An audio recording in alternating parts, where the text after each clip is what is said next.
అన్న అప్పటి వరకు మద్దు పాత్రలకి పరిమితమైన మావోయిస్ట్ పార్టీ అన్న ఒక్కసారి క్లైమర్ మ్యాన్ పెట్టడం వెనక వ్యూహం ఎవరిది? క్లేమోర్ మైన్స్ పెట్టడం అనేటువంటిది ఇంకా మన పార్టీ లోపల ఉన్నటువంటి ఇంజనీర్స్ డెవలప్ చేసిండ్రన్న. ముఖ్యంగా మీకు తెలియంది ఏముంది, ఆనాడు మన పార్టీ అభివృద్ధిలో భాగంగా, ముఖ్యంగా వెపన్స్ అభివృద్ధిలో భాగంగా డైరెక్షనల్ మైన్స్, ఈ క్లేమోర్ మైన్స్ ఏవైతే ఉన్నాయో దీన్ని కూడా ఒకటి ముందుకు తీసుకొచ్చిండ్రు. ముఖ్యంగా మన ఇంజనీరింగ్ టీం అంటే ఈరోజు మనకు మన టెక్నీషియన్ మన మదన్న వీళ్ళందరూ కూడా కీలకమైన పాత్ర పోషించిన వాళ్ళే. ఇది ఇటువంటి వాటి డెవలప్మెంట్ అభివృద్ధిలో. ఇంప్లిమెంటేషన్ అనేటువంటిది అంతర్గతంగా పార్టీకి సంబంధించిన ఆర్గనైజేషన్లో రహస్యమైనటువంటి టీం ఉండేది. ఆ రహస్యమైన టీము అనేటువంటిది ఇంప్లిమెంటేషన్ చేసేది. 6 నెలలు రెక్కి వేసిన తర్వాత కూడా ఎందుకు ఫెయిల్ అయిందండి? వాస్తవంగా అది ఫెయిల్యూర్ కాదు, అది విజయమే. ఎందుకు విజయం అంటున్నానంటే 6 నెలల రెక్కి 100% సక్సెస్ అయింది. పేల్చిన వ్యక్తి ఫెయిల్ కాలేదు. ఏదైతే డైరెక్షనల్ మైన్స్ అని చెప్పేసి అని దానికి అంటే ఎంత కెపాసిటీ వేస్తే ఎంత ఏ రకమైనటువంటి పద్ధతుల్లో డైరెక్షన్లో వెళ్తుంది, అది ఎంత తీవ్రంగా ప్రభావితం చేస్తుంది అని చెప్పేసి అనేటువంటి అనాలిసిస్ కూడా 100% కరెక్ట్. కానీ ఫెయిల్యూర్ ఎక్కడ ఉంది అంటే మనం అనుకున్న టైంకు ఆయన ప్రోగ్రామ్ ఫిక్స్ అవ్వలే. సో కొంత టైం గడిచిపోయింది. మధ్యన ఏమైందంటే ప్రకృతి నుంచి విపరీతంగా వర్షం పడింది. ఈ వర్షం పడడం వల్ల ప్లస్ మైనస్ మనము సీరియల్ కనెక్షన్స్, సింగిల్ కనెక్షన్స్ విడివిడిగా ఇస్తాం. దీంట్లో డిఫాల్ట్ అయింది. డిఫాల్ట్ అవ్వడం వల్ల పేలినటువంటి క్లేమోర్స్ కేవలం 8 మాత్రమే పేలినాయి. మనం ఎన్ని బిగించినాం? దగ్గర 22 దగ్గర బిగించినాం. నిజంగా 22 కానీ బ్లాస్ట్ అయితే కాన్వాయ్ ఏమీ మిగలదు, అస్సలు మిగలదు. చంద్రబాబు ఏదో చెప్తున్నాడు, నేను బుల్లెట్ దేవుడు రక్షించినాడు అన్నని. దేవుడు రక్షించటం కాదు, ప్రకృతి రక్షించింది. ప్రకృతి దేవుడే కదా. అదే మీరు ఎంతలే చెప్తారు అంటే ఆయన అర్థంలో వెంకటేశ్వర స్వామి దేవుడు అని చెప్పి అనుకుంటున్నాడు. కానీ నిజమేంటంటే వర్షం పడ్డది. ఆ వర్షం పడడం వల్ల ఆ క్లైమోర్స్ కొన్ని ఫెయిల్ అయినాయి. అంటే అదొక రీజన్ అవ్వచ్చు. కానీ పోలీసు వైపు నుంచి ఏం చెప్తున్నారంటే కార్లు ఆ రోజు కాన్వాయ్ జిగ్జాగ్ ఒకదాని ఒకటి ముందు రావడం అన్నది వల్ల చంద్రబాబు కారు కొంచెం ముందుకు వెళ్ళింది, తర్వాత కారు బ్లాస్ట్ అయింది అని అంటారు. 100% మన రెక్కి మనకు సంబంధించినటువంటి ఇన్ఫర్మేషను పక్కా పక్కన ఉన్నది. దాంట్లో ఎక్కడా ఫెయిలర్ లేదు. చంద్రబాబు నాయుడు గారు ఎన్ని జిమ్మికులు చేసి, వాళ్ళు ఎన్ని జిగ్జాగులు చేసినా, వాళ్ళు ఎన్ని ప్లాన్లు చేసినా అదే కాన్వాయిలో మన వాళ్ళు ఉన్నారు. అదే కాన్వాయిలో మన వాళ్ళు ఉన్నారు. టీడీపీ జెండాలు పట్టుకొని మన కార్యకర్తలు ఉన్నారు. Very clear. కాబట్టి దాంట్లో తేడా లేదు. అక్కడ వచ్చినటువంటి సమస్య కాలే అది. సాంకేతికమైనటువంటి సమస్య ఏదైతే ఉందో ఇది రావడం వల్లనే అది. ఆ రోజు మీరు ఎక్కడున్నారు? ఆ రోజు బయట ఉన్నాను. ఆ టీంలో లేరు? ఆ టీంలో, ఆపరేషన్ టీంలో లేను, బయట ఉన్నాను. ఆపరేషన్ అయిన తర్వాత రిట్రీట్ ఎక్కడ అయ్యారంటే అప్పుడు? ఆపరేషన్ అయిన తర్వాత రిట్రీట్ అనేటువంటిది మొత్తం ఫారెస్ట్ నుంచి బయటకు వచ్చేసి ఇంకా అప్పటికే మా వాళ్ళంతా అంత భక్తుల్లాగా గుడి కొట్టించేసుకొని ఇదంతా ఉన్నారు కదా, ఫ్రీగానే వచ్చేసిండ్రు. ఇట్లా రిట్రీట్ అయ్యి రిటర్న్ అయ్యి వచ్చేసి ఒక్కొక్కరు ఒక్కొక్క చోట కలుసుకొని ఇటు బిల్లగొంది పైన ఫారెస్ట్ ఉంటుంది, ఆ ఫారెస్ట్ ఏరియాకు వెళ్ళిపోవడం అనేది జరిగింది. ఆ సంఘటనలో ఎంతమంది 8 మంది పాల్గొన్నా కేవలం తక్కిడిపల్లి వాసుదేవరావు గారు పాటు టిక్షన్ మన మీ పేరు సాగర్ పేరు ఎందుకు ఇచ్చారు? మన టీం కమాండర్ ఆయన. టీం కమాండర్ గారు కమాండర్గా పార్టీ నిర్దేశించిన దాని ప్రకారం మా టీం కమాండరు, మా యాక్షన్ టీం కమాండర్ ఆయనే. సో అది పోలీసులకు కూడా ఆ స్థాయిలో తెలుసు. ఇంకా ఉన్న టీములో నేను సెకండ్ పర్సన్గా ఉన్నా. కాబట్టి సాగరు అంటే నల్లమల ప్రాంతంలో ఆల్రెడీ ఒక చరిత్ర ఉంది కాబట్టి అనేక యాక్షన్స్లో పార్టిసిపేట్ చేసినటువంటి అది పోలీసుల లెక్క ప్రకారం ఉంది కాబట్టి వాళ్ళు అట్లా క్రియేట్ చేస్తూ వచ్చిండ్రు. తర్వాత మీకు బాగా గుర్తుండిపోయిన సంఘటన చెప్పండి అలిపిరి తర్వాత. అంటే అది విజయంగా భావించకుండా దీనివల్ల నష్టం జరిగింది, మీరు కూడా కొంచెం బాధపడే సంఘటనలు ఉంటాయి కదా? బాధపడే సంఘటనలు ఇంకా ఎన్కౌంటర్లో జరిగినప్పుడు ఎక్స్చేంజ్ ఆఫ్ ఫైరింగ్స్ జరిగినప్పుడు చాలామంది కామ్రేడ్స్ని పోగొట్టుకున్నాం. పార్టీ చివరి దశలో చాలా ఇబ్బంది పడ్డాం వాస్తవంగా. అంటే 2006 వచ్చేసరికల్లా పార్టీ ఆర్గనైజేషను చాలా కుదించబడ్డది. అప్పటికి నల్లమల ప్రాంతంలో ఉన్నటువంటి ముఖ్యమైన నాయకత్వాన్ని అంతా ఈ ప్రాంతాన్ని రక్షించుకోవడంలో భాగంగా, ఎందుకంటే విపరీతమైన దాడులు స్టార్ట్ అయినాయి. ఇక్కడ ఉన్నటువంటి టెరైను, ఇక్కడ ఉన్నటువంటి పరిస్థితులు అనుకూలించే పరిస్థితులుగా కనపడలేదు.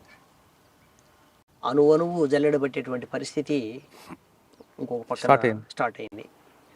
ఈ నేపథ్యంలో పార్టీ తాత్కాలికంగా ఎత్తుగడల రీత్యా నాయకత్వ కమిటీలకు సంబంధించిన కామ్రేడ్స్ అందరినీ కూడా రక్షణ ప్రాంతాలకు పంపించాలని నిర్ణయం తీసుకుంది. అందులో భాగంగా పశ్చిమ కనుమల వైపు, ఇటు ఛత్తీస్గఢ్ ప్రాంతానికి, అంటే దండకారణ్య ప్రాంతానికి, అట్లా అందులో భాగంగా నిర్ణయాలు. మీరు వెళ్ళారు పార్టీలోకి, అన్న తర్వాత మీ చెల్లెలు అమ్మ కూడా లోపలికి వచ్చారు. వాళ్ళు వస్తానన్నప్పుడు వద్దని ఎందుకు వెళ్ళలేదు మీరు? అన్న ఉద్యమంలో భాగంగా రమ్మనే చెప్తాం తప్ప వద్దని అనం కదా. సరే వెళ్ళారు, వాళ్ళు కూడా వచ్చారు. వద్దని చెప్పాలి అనేటువంటి ఆలోచన ఎందుకో నా మనసుకి ఎప్పుడు అనిపించలేదు. అంటే అప్పటి పరిస్థితుల్లో వాళ్ళ సహకారం కూడా అవసరం అనుకున్నారా?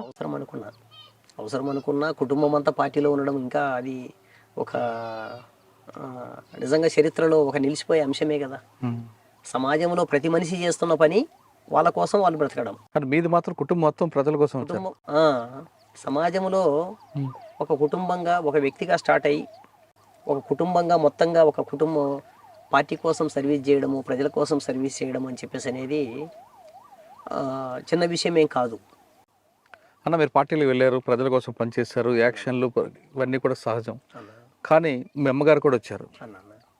పార్టీలు వెళ్ళిన తర్వాత అమ్మ ఎన్కౌంటర్ కానీ మీ సహచర్య ఎన్కౌంటర్, ఈ రెండు మీకు ఏ విధంగా గుర్తుండిపోతాయి? వాస్తవంగా సేదు సంఘటనలే, కానీ జీర్ణించుకోక తప్పదు. ఎందుకంటే ఉద్యమంలో అనేక మంది అమరులు ఉన్నారు. కేవలం మా అమ్మ, మా సహసేది వీళ్ళు మాత్రమే కాదు. బహుశా నాకు తెలిసి ఈ నల్లమల చుట్టూత 59 మంది కామ్రేడ్స్ నా కళ్ళ ఎదురుగా చనిపోయారు. ఈరోజు నేను బ్రతికుండి మీతో మాట్లాడుతున్నాను అంటే ఎంట్రుక వాసిలో తప్పించుకున్న సంఘటనలు కూడా చాలా ఉన్నాయి. ఎంట్రుక వాసిలో బుల్లెట్స్ పక్క నుంచి పోయిన సందర్భాలు ఉన్నాయి.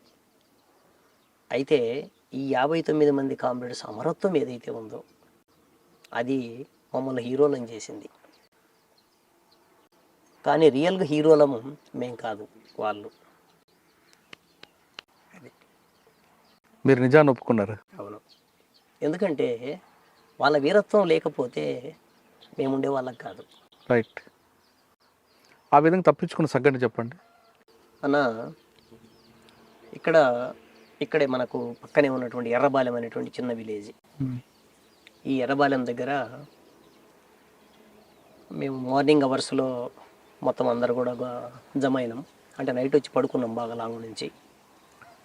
ఉదయం కరెక్ట్గా 10-10:30 కల్లా ఆ రోజు ఏదో స్పెషల్ చేసుకుందామని చెప్పేసి అంత చికెన్ ఏదో మటన్ తీసుకొచ్చి మన వాళ్ళు వండిండ్రు. కరెక్ట్గా ఆ టైంకు పోలీసులు కూడా పసిగట్టి మన ప్రయాణాన్ని మొత్తం చుట్టుముట్టిండ్రు. మన వాళ్ళు తోట దగ్గరికి చాలా రోజులైంది స్నానాలు చేయకప్పుడు. విపరీతమైన వేసవి, ఎక్కడ పడితే అక్కడ నీళ్లు దొరికే పరిస్థితి లేదు. బాగా ఇబ్బందికరమైన పరిస్థితి ఉండి తోటకు పై భాగంలో అట్లా తిప్పంచుకు మేము ఆగినాం. ఇట్లా కిందకు వచ్చి బత్తాయి తోటల్లో స్నానం చేస్తున్నారు. ఈ స్నానం చేసేటప్పుడు మనవాడు గమనించి పరిగెత్తుకుంటూ స్టార్ట్ అయ్యాడు.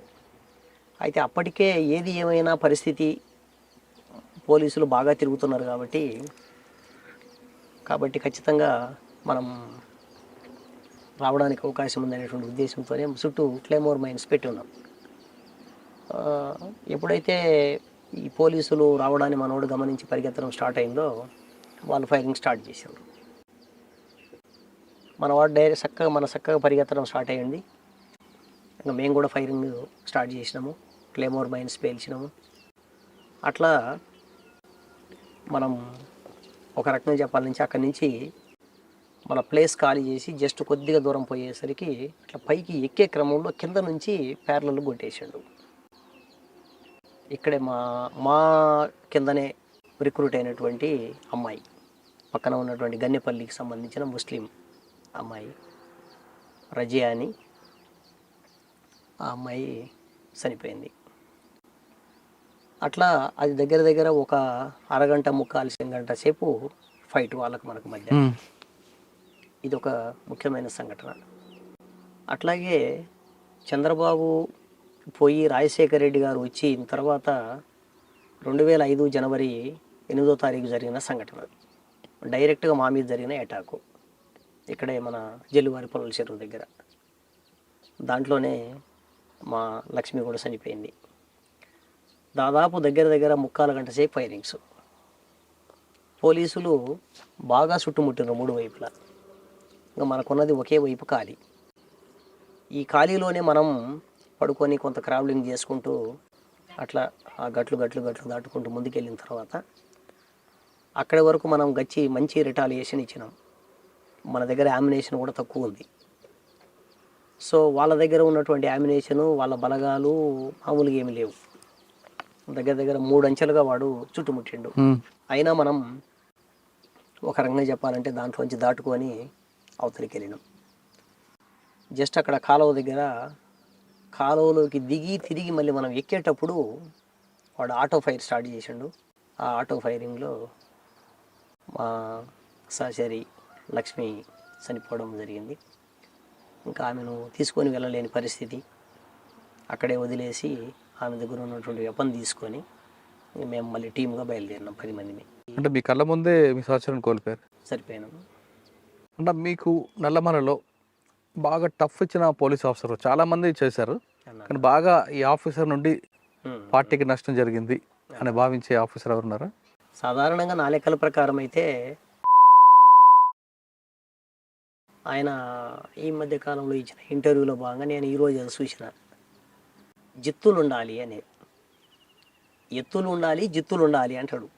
వాస్తవంగా ఎత్తులు జిత్తులు అనేటువంటిది పార్టీలో 2 వైపులు 2 వర్గాలు వేస్తాయి.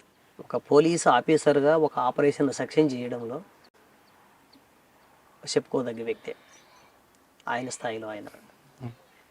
యాక్చువల్గా ఇక్కడ నేను చూడదగ్గ అంశం ఏంటిది అంటే, మరి వీళ్ళు ఐఏఎస్, ఐపీఎస్లు, ఐఆర్ఎస్లు చేస్తున్నారు, పెద్ద చదువులు చదువుకుంటున్నారు. చాలా చట్టాల గురించి నాకంటే లేకపోతే మిగిలినటువంటి ఎస్పీ గారికో లేకపోతే ఆఫీసర్స్కో తెలియవని నేను అనుకోను. వాళ్ళకున్న జ్ఞానం అంతా ఏ పక్కన ఉపయోగిస్తున్నారు, ఎవరికి బంటుల్లాగా పనిచేస్తున్నారు అనేటువంటి ఆలోచన వాళ్ళ మొత్తం జీవిత కాలంలో డ్యూటీ అనే పేరుతో దుర్మార్గమైన చర్యలు కొడిగడుతున్నాం అనేటువంటి ఆలోచన ఒక్కసారి కూడా రాకపోవడం అనేది ఈ రాజ్యంలో ఉన్నటువంటి అధికార యంత్రాంగానికి ఒక రకంగా చెప్పాలంటే ఒక దుర్మార్గమైన అంశం.